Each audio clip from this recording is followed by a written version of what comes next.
Can't believe it. Come to the end of another trip to Brazil. Goes too quickly. That's the thing about Brazil. It's not just a wine trip. You come here, and if you just look at the wine, you're missing half the pleasure, because Brazil, and particularly this part of Brazil up here, has got a fantastic culture which wine is merely one part of.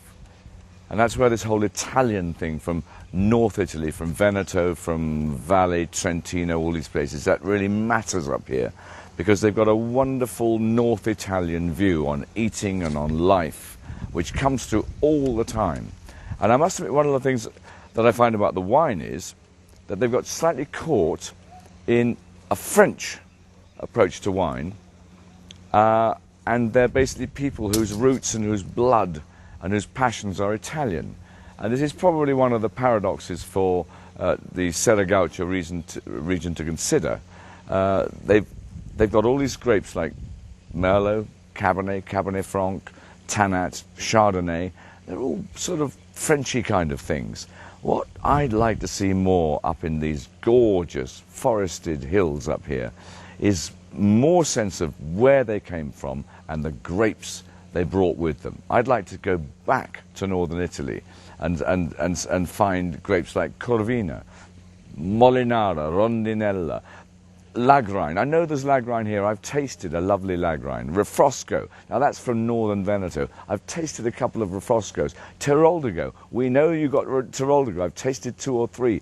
Those are the kind of things that I would love to see more of. And in whites, every time we have white wine, just white wine, it's sort of Chardonnay. Well, I've been tasting Chardonnay for years, and it takes quite a decent Chardonnay to excite me. I did have a couple. I had some ones that are less than a year old with no oak, which are really nice. And I had one from the sort of Santa Catarina, whatever it's called, Santa Catarina, right further north, which was remarkably good with oak. But in general, I do think the area needs to find some more white grapes to play with. Look, I'm not a businessman. I don't have to bang down my dollars on the table and say, hey, here's hundreds of thousands of dollars, plant more land. Thank God I don't have to. But I think someone ought to consider it. If you're looking to the next 10 years, the world is not going to be dashing to your door saying, please give me more of that Chardonnay. The world is not going to be dashing to your door saying, hey, that Merlot's really nice, I must have more of it. Because the world makes an awful lot of good Chardonnay, an awful lot of good Merlot, an awful lot of good Cabernet already. What about going back to Italy and looking at those white grape varieties, which are difficult to grow, and they grow in difficult conditions in Italy, so they might work in these completely mad conditions that you have up in Serra Gaucha. What about grapes like Falanghina, Fiano, Avellino, Pecorino, Catarato? What about those kind of grapes? Are they worth trying? I think they are.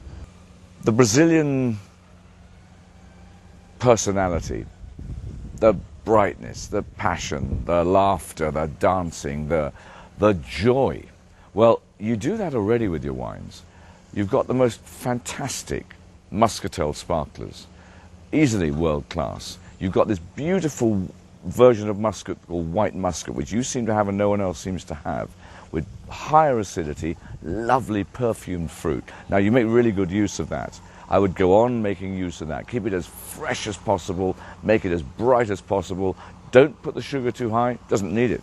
I'd like you to have a dryish version as well as your normal version, but either way, it's a wonderful drink. Don't think of it as a wine. Don't say, what food does it go with? Is it a dessert wine? If it wants to be. What it is, though, is a drink. It's like a caipirinha. It's like a really good gin and tonic. It's a drink.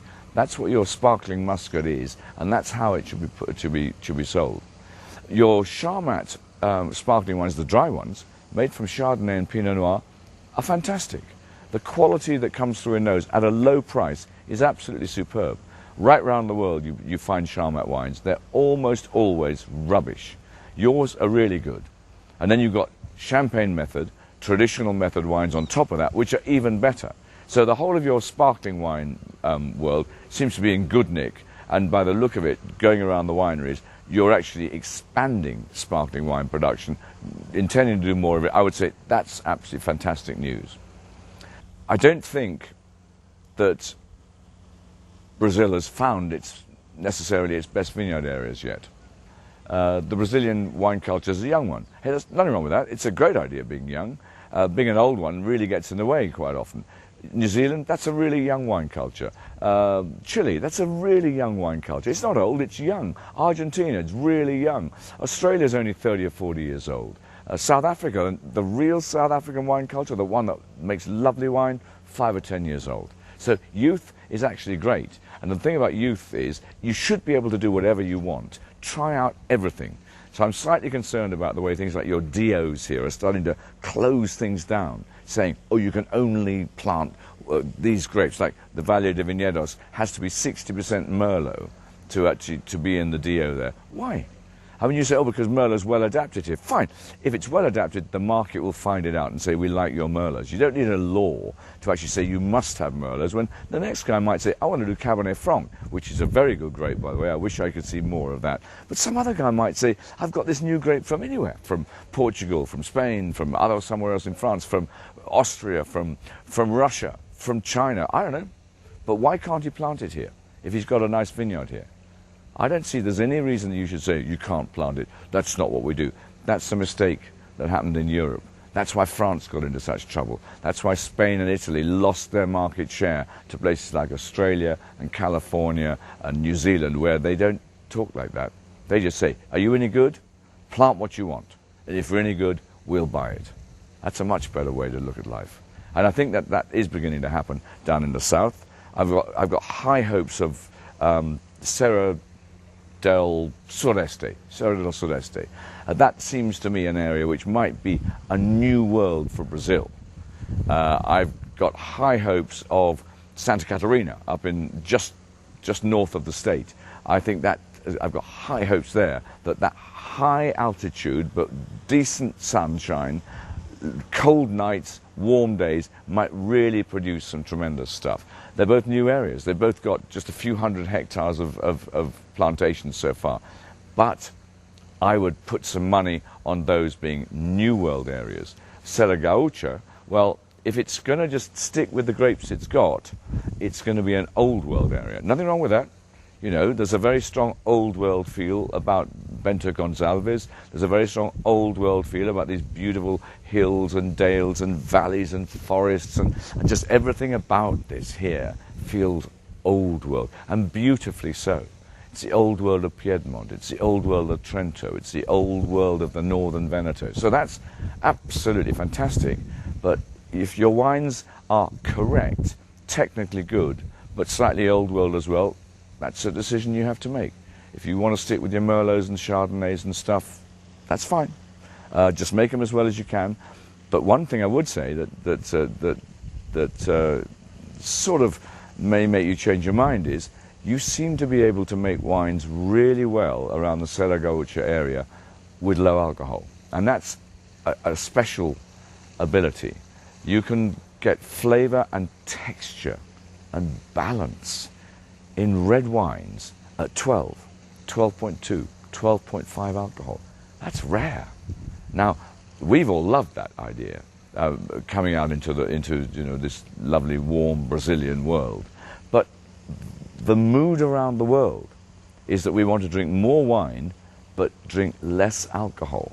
So if you can actually give us flavor and personality at 12.2, 12.5 alcohol, that's a fantastic achievement that you've got there, a fantastic ability. Now, is that old world or new world? Well, it's actually old world to drink wine at that kind of strength. That's what the guys used to do. Hey, they drank the wine at 11. They drank the wine at 10. You want to make some wine at 11 alcohol? Try it. But 12 will do at the moment for starters. And I just think if you can do that with grapes like, the Cabernets and Merlot and things, what could you do if you took a slightly different approach? Instead of sticking with this rather French template, these French examples, if you just went wider, looked further afield for what might work. I'd love to come back in a few years' time and people to say, you know what, we've planted this stuff we found in Austria. You know what, we've planted some Czech grape. You know what, we've planted this North Italian stuff or this Portuguese stuff. Although I think Portuguese stuff is probably more suitable for the Serra del Sureste and the Campagna, those kind of areas. But I would like to come back and find people saying, we've planted a few more grapes. Now, if nothing else, it'll keep your kids interested, because if you're making the stuff and you've got kids coming in and they want to be in the industry too, you've got to do something to keep them happy. And if you just say, you make more Merlot, you make more Chardonnay, they say, Dad, I don't like Merlot and Chardonnay. Just none of that nonsense. This is an Italian type family here, do what you're told. Well, maybe the kids will go off and work in Sao Paulo instead, and then you'll be sorry. Give them a chance. Plant some different grape varieties. And also, I think the winemaking could have a bit more imagination. I'm not sure that you're catching all the tricks here. The winemaking is very correct, and I think it's much better than it was even a couple of years ago when a lot of the wines had a flatness to them. They're less flat now, but they're correct. They've got sort of this shape. Very correct. They wear a coat and tie. They don't rip off their coat. They don't put on a beach shirt and say, hey, look at us. They don't have this kind of shape. That's the kind of shape you want to see in some of the wines. They're all a bit like that. Now, that's not Brazil. That's not what you guys do. You do the beach shirt. You know, you do the rip the shirt off and, hey, who's in for some fun? Who's going to get to the pool first? All of that that can be in your wine. You know, the best Sauvignon Blancs in the world are the ones that make your mouth just drips with excitement when you drink these fantastically refreshing wines. And you don't think, let me put my suit and tie on and write a tasting note. Well, if you do, you're in the wrong business. What you basically think is, Jesus, I must get this bottle as cold as possible, find a girl I really fancy, and head for the pool. And what is that? Is that just an unserious wine? No, that's the best Sauvignon Blanc in the whole world. Makes you think that. I mean, if people try and tell you that a good wine's got to be serious, I don't agree. And again, as Brazilians, you shouldn't agree either. There's too much serious people. Hey, you want to be serious? You go to Bordeaux for a week. You go to loads of places. You go to Champagne or somewhere for a week. You want serious? You go there. You go to Chianti and places and sit around there and see if anyone's having a lot of fun. You're not there. You're in a different country. You're in a wonderful, free culture, in a culture which is bursting with confidence at the moment, which is full of optimism, which believes that Brazil is going to lead the way forward in a magnificent way, and places like Europe and the United States are going to be left behind by you. And so part of that should be an exuberance in your wines. Nothing too serious. Take off that tie, throw it away. Take off that suit, put on your beach shirt, head for the pool with the bottle of the best wine you can make.